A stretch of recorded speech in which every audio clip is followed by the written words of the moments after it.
UK and America, and regarded as a poster boy for development in Africa. The president of Rwanda, Paul Kagame, is widely credited with bringing to an end the 1994 genocide of hundreds of thousands of Tutsis. But Mr. Kagame is now facing increasing pressure over allegations in a leaked UN report that his troops may have been involved in genocidal massacres in the Congo. Today he told our international editor Lindsay Hilsum that such accusations make him very angry. A warning, viewers may find some pictures in her report disturbing. Crime Scene Investigation, CSI. But these were no ordinary crimes. Congolese police are studying forensic science so they can find out about crimes against humanity, maybe even genocide, in their country's civil war. Their instructor is a Peruvian who did similar investigations in Bosnia and Kosovo. We are the interpreters of the dead.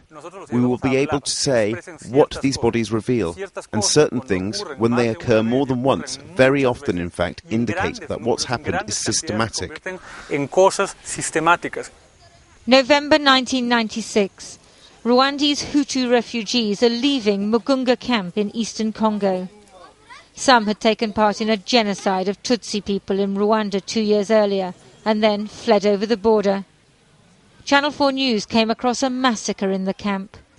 We couldn't confirm then who did it, but a new UN report has gathered evidence suggesting that Rwandan Tutsi soldiers killed thousands of Hutus who resisted going home, then hunted down those who fled into the forest. The UN report says multiple attacks targeted members of the Hutu ethnic group as such, saying the majority of victims were children, women, elderly people and the sick, who posed no threat to the attacking forces. Concluding that the attacks reveal damning elements that, if proven before a competent court, could be classified as crimes of genocide. In London today, a crowd welcomes the Rwandan President, Paul Kagame, here to address the International Institute of Strategic Studies on development and nation building. The fact that President Kagame is invited here to give a prestigious lecture and that people come out to support him indicates the esteem in which he's held. First, because his forces ended the genocide in Rwanda in '94, and secondly, because he's brought peace and prosperity to the country. But this forthcoming UN report challenges his legitimacy, because it suggests not only that his troops committed atrocities in the Democratic Republic of Congo, but a second genocide. He's happy to exchange pleasantries, but he's angry that his government is now being accused of genocide, as if it was just as bad as the Hutu government which it ousted. To accuse Rwandan forces or Rwanda of committing genocide in the Congo or anywhere for that matter other than what happened in our own country is just absurd, and probably to say that people feel insulted and are very angry is an understatement. The forensic teams are learning to gather testimonies.